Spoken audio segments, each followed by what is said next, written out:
Hello, everybody. Hope all of you guys are doing well. I'm doing well, just so you know. Today we're here with Michael Strong. I am so honored to have you in my Zoom room and to have you for an interview here today. So thank you so much, sir, for saying yes and for coming on. First, let's have your introduction, and then we can kickstart this interview and the conversation. So, yeah. Well, thank you. And first of all, I celebrate young people who do amazing things while they're young. And so I'm still digesting the fact that you are, in fact, only 13. Is that correct?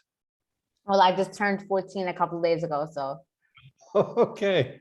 Oh, the ripe old age of 14. So I'm impressed.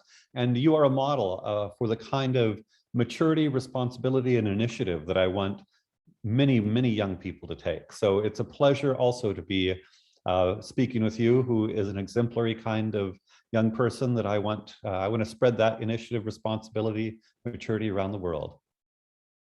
Well, that's amazing. And I actually, I feel like I look up to you to you have created something that is so awesome, because I also went in and took like an information session with your team, and I felt like we really, really need this, and it's there. So I have more and more people know about this, and we can spread the awareness together. So let's start from the beginning. Okay, that just sounded like you're very old. No offense. But how was your early childhood, and how were your educational experiences? Sure. So basically, I was a good student. School was easy for me. I got straight A's without working. And so I didn't really think about school much until my junior year of high school. And there I had a class that was discussion. So when we talk Socratic, in some ways, it's a way of talking about intellectual dialogue. And there's a deeper history around Socrates and the history of intellectual dialogue. But really, I had a high school class where we would read Plato, Nietzsche, all of these things and talk about them. And I loved it. And it was only when I had a class that I really loved that I realized how boring all the other classes were. I think I just, a lot of people, they go to school, they accept school as it is. For some it's really rough, for some it's okay. Again, I was a good student. I was bored. I remember watching the second hand, before digital clocks, watching the second hand on the old clocks, because it was just boring. But, I just accepted, okay, this is what we do. So basically, yeah, not too exciting until I discovered intellectual dialogue as a form of learning. And then I was in love, and I basically pursued intellectual dialogue as my favorite form of learning ever since. Well, that's amazing. And I actually feel very relatable, because it's like almost a year back now, to when I actually used to go to school, like physical school. We also had those like old-fashioned clocks. So really, most of my day would be like, okay, by the time it reaches this is gonna end. This is gonna end. So I feel like, yeah, it does happen a lot, because most of the time I'd just be like 5 minutes left or 15 minutes left. And I feel like engaging students really now, because, and this is something I feel personally, to how engaging a teacher is how, it's what the perspective of the child would be towards or the subject. Because I never liked math because of my teacher. She was not engaging. She used to tell her own stories and how she met her fiance. That was most of her class every single day. And us as fourth graders would be all cringed out. We'd be like, we don't want to know. We really don't want to know. But as soon as I hit sixth grade, it was more engaging. I liked it more. Though it was a little more advanced than what we were studying in fourth grade, well, a lot more advanced, but I liked it more. So how do you feel like, or what do you feel like is the importance of engaging a child in, well, let's say a classroom? But right now, classroom is a very versatile, word. First of all, engagement is super important. I think engagement is essential, and it should be obvious, but a lot of people don't realize it. A data point that I often bring up is here in the United States, Gallup polls, respected polling organization, shows about 2/3 of American high school students are not engaged. And I would think that if 2/3 of the students are not engaged, everybody would recognize this as a very serious problem. Most people don't even pay attention to the fact that most students, most of the time, at least here, are not engaged. And then when you talk about engagement and teachers, some teachers, in order to try to overcome the lack of engagement, try to put on a show. And some teachers are very funny, some are very energetic, some, try to tell stories. But I think the typical problem from my perspective is anytime engagement is one person talking at another, there are performers who can keep an audience engaged. And again, some teachers try to do that, but I think a more natural, authentic, and better form of engagement is conversation. If you know that I might ask you a question, you're going to be on your toes in a way and alive in a way than if you know I'm going to talk at you for a whole hour. And so fundamental to engagement for me is I as a guide, I call them guides rather than teachers, or my faculty as guides, are almost always asking questions of students. It's not that we never give our own perspective. Sometimes we do, for sure, and that humanizes it. But most of the time, we're asking questions, and we encourage students to ask each other questions. And so the students are much more engaged because they're an active, living part of a conversation. So I forget if I answered your question or not, but did that kind of address it? Yeah, it actually did. And so it brought me to another thing, questions. And because again, I'm a young learner, so I relate everything to my own experience.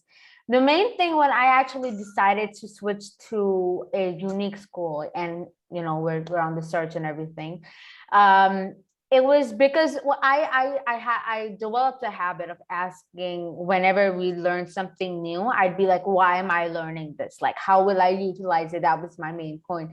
And the teachers never had the answer. They never had the answer. So they'd rather make me stand up in the corner and be like, you shouldn't have asked that question. You stand in the corner now. And I'm like, okay. But then, in the time of like a month or two, every single child would have the same question. So it wasn't just one person in the class anymore, it was the whole class. Nobody was ever able to answer that question because the teacher didn't have the answer to it. The principal didn't have the answer to it. Because again, we have standardized, syllabus and everything, and it's not personalized. And every child, I believe, is different. Now, do you think the standardized one size fits all is really the way to go about it, to how many global issues we have right now that need to be solved, like as soon as we can? So, of course, that was a simple question, and the answer. My answer is no way. But to add a little bit of detail to that, so first of all, going back to curiosity, I think curiosity is fundamental, and actually to connect this to entrepreneurship and to solving world problems. I think if you look at almost anybody who had a significant impact on the world, whether through for-profit entrepreneurship and or through nonprofits or activism, or anybody who takes initiative in the world is curious. They wonder, why are things the way they are? How could things be different? One's mind is always asking questions. And so I think respecting the curiosity of young people, cultivating it, nurturing it, validating it is immensely important. And I see there's a famous teacher who's now dead in the United States named John Taylor Gatto, Gatto. And he won New York State Teacher of the Year Award, I think in 1991. He describes conventional education as 12 years of training in how to be passive and dependent. And so, you're sitting there being told what to do all day, every day for 12 years. How can that, support entrepreneurial creators? It can't. Some people go through that education and go on to become great creators and entrepreneurs, and that's wonderful. But I think we are actively damaging immense amounts of human capital and harming the human spirit by forcing kids to sit still and listen for the most formative years of their life, when instead we should be encouraging them to think, to wonder, to try things, to take initiative, to solve problems. So yeah, absolutely, I think it's the wrong system. I think it's a damaging system around the world. And I'm absolutely committed to supporting new ways of learning that support student agency, student initiative, earlier before we started recording, I talked about how mature you were for your age. And I think that's because you've clearly taken initiative. And when young people take initiative to do things, they do grow up. Whereas if you're just sitting in class, not being told what to do all day, in the United States, an immense problem. I would say, I think of regular education as training in how to be immature.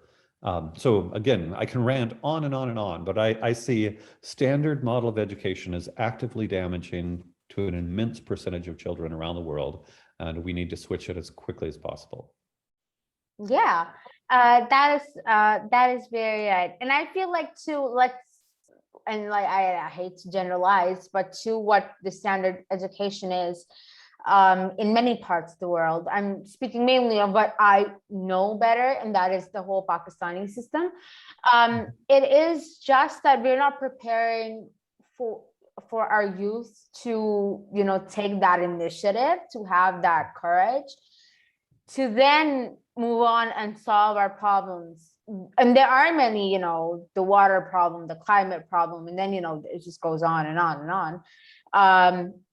But let's dive into more in how you created the Socratic experience. How did that come up to be, the story, if you may? Yeah, no, thank you.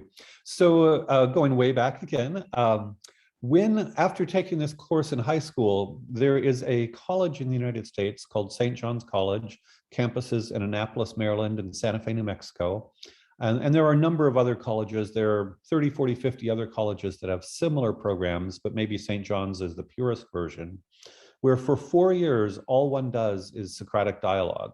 So it's based on the classic texts of Western civilization. They've since had an Eastern classics program. They've also piloted a Muslim classics program.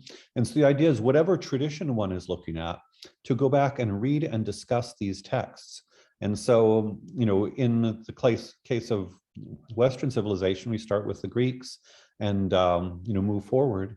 But the idea is there are no lectures for 4 years. We actually read and discuss classic works in math and science. We discuss music and musical classics. But for 4 years, one is simply engaged in this community of active intellectual engagement. I loved that so much that while I was in graduate school at the University of Chicago, I began leading Socratic seminars and training teachers to lead Socratic seminars in Chicago. That led to a full-time job training teachers in Alaska. That led to the first school I founded. And basically for 35 years, I've created schools based on Socratic dialogue. And most recently, I created a virtual one. I love being face-to-face with students. So I resisted the going virtual technology thing for a long time. But with COVID, now is the time for virtual education, and the technology has also gotten better. And so I launched the Socratic Experience last summer to take what I had been doing in brick and mortar schools for decades to provide this Socratic experience for students around the world. And many of our students are in places where there are no interesting alternatives. And so even in the US, most of the US doesn't have interesting alternative forms of education. And so we have people in small towns in the middle of nowhere where this is a wonderful experience that they can have. And I often talk about our students being especially intellectual or creative or entrepreneurial. There are some people who like jumping through the hoops of regular school. I think of regular school, for me, it was memorize and forget. I was really good at memorizing, getting an A in a class, forgetting it. There are people that like that. And if they like that, let them stay there. But for those of us who want something different, it's wonderful to be able to offer this to people, around the world. Asian time zones are rough right now because we're Western Hemisphere oriented. We actually have a guide in Turkey. I think Pakistan's probably another time zone or two past Turkey. Yeah, that's true. little bit difficult for people in Pakistan, but maybe possible. Maybe we could get you in some of our classes. Yeah, that'd actually be lovely. And to what I remember from the session I took, it is somewhere that it's nighttime, but it's amazing because I'm a night owl. Like when you talk about being a morning bird, that's really not my thing. So yeah, no, the thing is a lot of people in, that I work with on different projects and initiatives, they have more, time zones in the Western Hemisphere and well, more in the US actually. So yeah, I have a routine that is according to that. So it'd be an amazing opportunity to be there. Now, what is it that like would you say that it's a school, it's a high school, it's a middle school? So what is it? And parents must often ask this. And if I, like when I told my dad, his first question is like, so is this equivalent to a high school, or how is that, really going through? No, great question. So last year we started with just middle school. This year we added an upper elementary and a high school. And just on the upper elementary side, we say ages 8 and up. Occasionally there's a very mature 7-year-old, but the idea is this kind of online education may not be appropriate for really young children. Again, I very much like real world experience. But going to the high school stage, one of the things I'm focused on, and again, I know US universities better than, say, Pakistani universities, but in the US, if our students have great SAT scores, that's the leading college admissions exam in the United States, and then a few great AP scores, advanced placement scores, and then do great projects, then they are eligible, depending on their scores and their projects, to get in anywhere. So we do offer an accredited high school model that does help students get into the college of their choice. They still have to perform well to get into very competitive colleges, but we're very focused on that. And at least in the United States, I think what a lot of people don't realize is real world achievement in terms of projects is a valuable aspect of college admissions. And I'll give you just a couple of examples because this is aligned with my vision of young people taking responsibility. I went to Harvard, decades ago now, but when I went to Harvard, the student with the lowest SAT scores in my class had been elected mayor of a small town in Michigan at the age of 18. And Harvard was impressed by that. I mean, I would expect people to be impressed if you, by the time you're 18, maybe 15, were elected mayor of a town. But that kind of achievement impresses people. More recently, I have an intern who was a professional actor. You can go online and watch. He did 2 seasons of the AMC show The Sun, working along the famous actor Pierce Brosnan, and that helped him get into Harvard. I've had students create software companies, write books, do real world significant achievement is very impressive. And what's great about that, beyond the test scores, is that it's aligned with this notion of being an entrepreneur, a creator in the real world who gets something done. Why not start that? The fact that you're doing a podcast and interviewing people from around the world at your age, I would say that is certainly in the US a college admissions credential. So if I wanted to help you get into a US university, let's get your scores up there. Maybe they already are. But the scores plus the fact you're doing this, and it's funny, people don't even think of college admissions like this. I think of it as a sales process.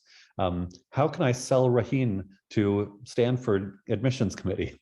And how can you sell yourself to the Stanford admissions committee? That's how I think about it, because it's ultimately a matter of persuasion. So I rambled a bit, but kind of going, but part of this is most people think of, high school, college, credentials, jumping through hoops. And I'm very much, let's switch the whole model. It's not about jumping through hoops. It's being amazing. If you are amazing, again, we mentioned Rehan Aliwala. I have no idea what his credentials are. I know that he's out there connecting people at a massive scale, giving away free computers to people who have, hundreds of, he's starting schools. I don't even know. Rehan's doing so many things. I have no idea what. Do we know what grade he had in high school? It just doesn't matter. Steve Jobs was a college dropout. Bill Gates is a college dropout. Richard Branson was a high school dropout. People who achieve real world things, that's what matters. So I'll stop ranting, but you get the picture. Well, let's just say me and you really connect on this, because I had a whole phase of college researching. I go through research phases, from researching Netflix to then, well, in about, I think 3-4 months, watching more than 100 Bollywood movies. Then I really had to control myself to, well, let's just say I researched the most bizarre things. I had my phase of college researching, and that's true, actually. Scores are those, at this point in time, every high school has a bunch of kids, which no offense, have awesome scores and have everything that they need to get into, whatever Ivy League or whatever they have in mind. But at times you need to really put yourself out there and be that shining alumni that they could have in the future. Because, okay, test scores aside, what have you really done? You see, you have experience. When you know how to talk to people, I wouldn't say charm people up, because, it could be taken in different ways as well. But, I had a friend, she was filling out application for colleges. And she's like, I have nothing to put in my achievement box because I never volunteered or anything. I thought grades were enough. And I'm like, you volunteer and all. That is, there's a certain volunteering jobs everybody does too. You just have to start working a little professionally. So yeah, you're right. So I totally agree with you. I'm very curious as to how you got this perspective. I'm curious, are there people in your family who are entrepreneurs? I get this incredible entrepreneurial energy from you. Do you know where it came from? I have no entrepreneurs in the family, interestingly enough. No, I am working on a project. So yeah, I have had some entrepreneurial shenanigans before. And no, my first venture was when I was 8. Then it was when I was 10. The 10 one actually almost got me kicked out of school. Because I just started selling slime and I didn't know that it was against the policy to sell stuff. So I had this whole business. Though I was in my school uniform, I felt like I was in a whole business suit. I had a whole thing in my head that only lasted, I think, until 2 periods after the break. It was gone after that, because the principal called me to the office. We had a whole talk about how I'd like to stay in this school. It was a private school. And I'm like, yeah, I'd love to stay on the school. Please don't kick me out of the school. So now that I think I did become sort of a scaredy pants in the situation, but I learned from it. I learned that not everybody, appreciates this sort of thing. I didn't know how to channel that. And then it was a boot camp. I'm actually the youngest ever to be incubated at the National Incubation Center for a business. Congrats. So yeah, I got a few. You're just a natural entrepreneur? You just happen to be born with this entrepreneurial spirit? Yeah, I feel like I'm a natural entrepreneur, but because my parents saw something in me that was about communicating and be like, this is the problem, potential solution, kaboom. Yeah. That's literally how I do it. So my dad is basically, and I'd like to say he's my publicist and a manager, because I pay him in hugs and kisses, but I pay him. I pride myself over that. So no, we both, he was able to understand, so was my mom. And then they really were able to get me to explore all my options. And then it was more hanging out with entrepreneurs. I mean, I had friends that were like old, like seriously old. But no, yeah, I think I'm born with it. And most of it was basically recognizing the potential that I totes credit to my mom and dad. Well, fantastic. I mean, I would say, when I run across people like you, let's crank it up as much as possible. There's a whole literature on how many entrepreneurs, again, rebelled from school, because if you're the kind of person who wants to take initiative, wants to get things done, school is especially frustrating. And I'm happy to, connect you with my networks. If you write up, this podcast or whatever your projects are. Let's see how we can, get you going faster, farther. Sure. I actually have a whole resume and a portfolio, so I'm definitely going to email it over to you. I've been working professionally for 2 years.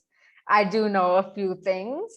By now I have a question to you, and it just popped up in my mind when you were talking about me.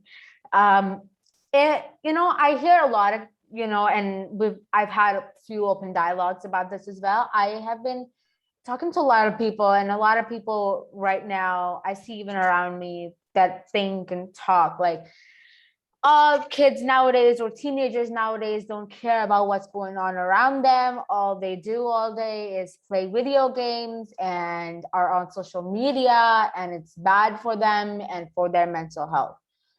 To some extent, I would say, okay, almost all teenagers I know, they play video games all day. Some of them, okay, they don't care about what's going on around them. But that's not all. That's a generalized statement, according to me. You worked with young children, right? I mean, you've had this amazing experience of having, young children around you, talk to them, and to have discussions and intellectual, discussions with them. What would you say to that?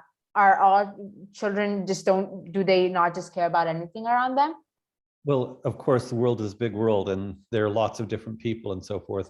So to kind of back up a little bit, I would say I am concerned about the addictive potential of online games, online social media. All of this is, as you know, designed to be addictive. There are billions and billions of dollars going into this to design it to be addictive.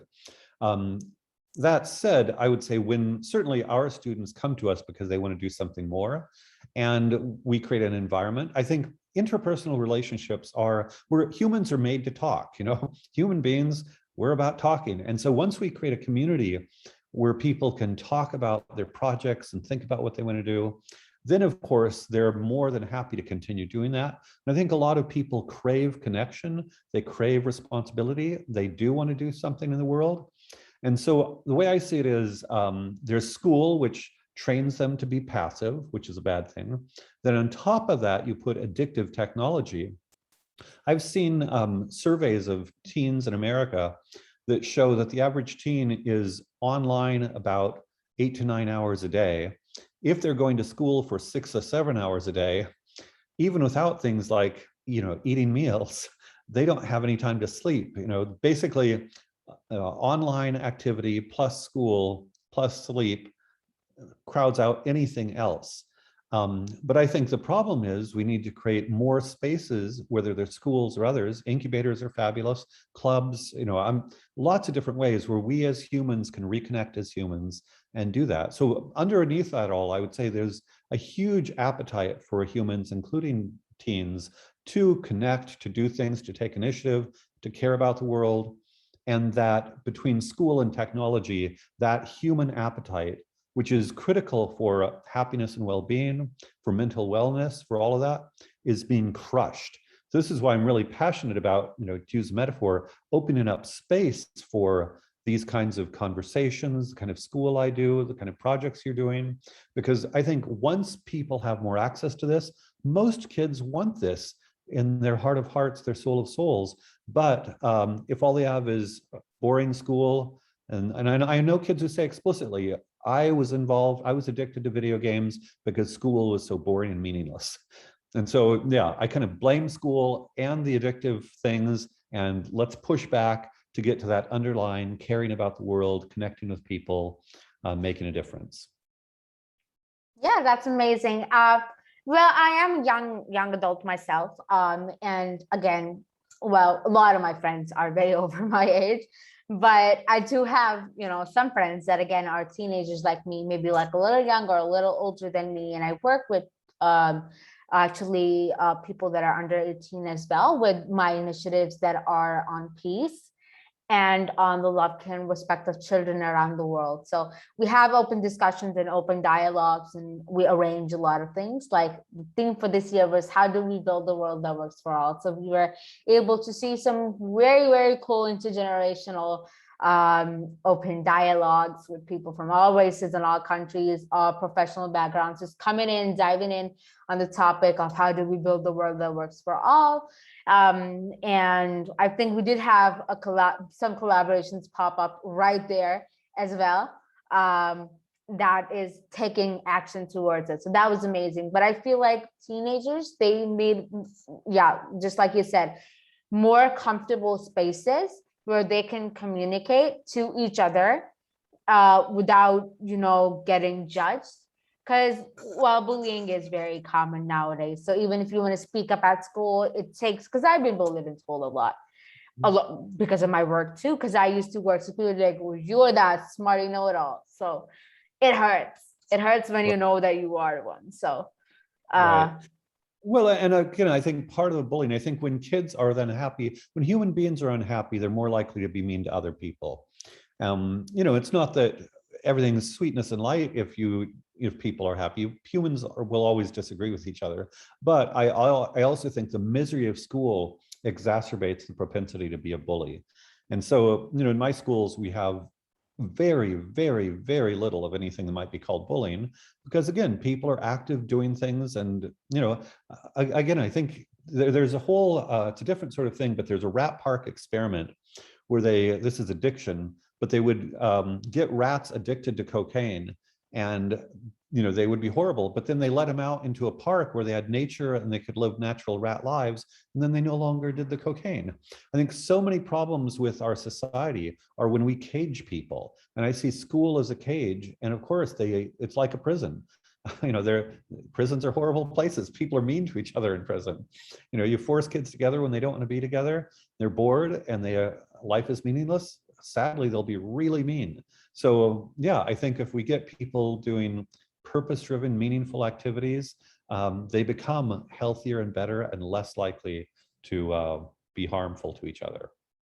Yeah, well, I think now after what you said, I do think of bullying as a way that, the people that do bully to channel their frustration that they have inside. And I'm a young person. I know how it gets when you have school, you have homework, you have test scores, and then on top, when you get into high school, though I'm just starting high school, but I know how it is when they just start talking about college and scores. We don't have SATs in Pakistan, but I know how they just start talking about whatever you're doing. So it gets to you. And then again, the environment really matters, because I was a person, and my dad would always, we had timings. I still have timings. I go out in the evening. I have to take a walk without my phone and headphones. That's a ground rule that was recently developed after he's like, you're still on your phone. Doesn't make a difference. So and it was so awesome talking to you. It was phenomenal. And I think I learned quite a few things about you and what you've been doing. And I feel like that could be the same for me as well. But do you have any questions for me? Well, I have lots of questions for you, but that would open up whole new cans of fish, so to speak. So I would say we can pause, and we'll resume at some point in the future, because I think there are many conversations to be had with respect to our mutual alignment on education, entrepreneurship, and changing the world for the better. That's amazing. Thank you so much, Michael, for being on. I'm going to stop the recording. Please stay after that. Thank you so much, everybody, for watching. If you have any follow-up questions, please feel free to reach out to me on the LinkedIn. It's Raheen Fatima there. And I believe you're also reachable on LinkedIn, right, Michael? Yep, I am. Absolutely. Yeah, amazing. So that's where you can reach both of us. And feel free to recommend any new people, and feel free to give me feedback on this interview. Thank you so much, and take care. Thanks, Raheen. Bye-bye.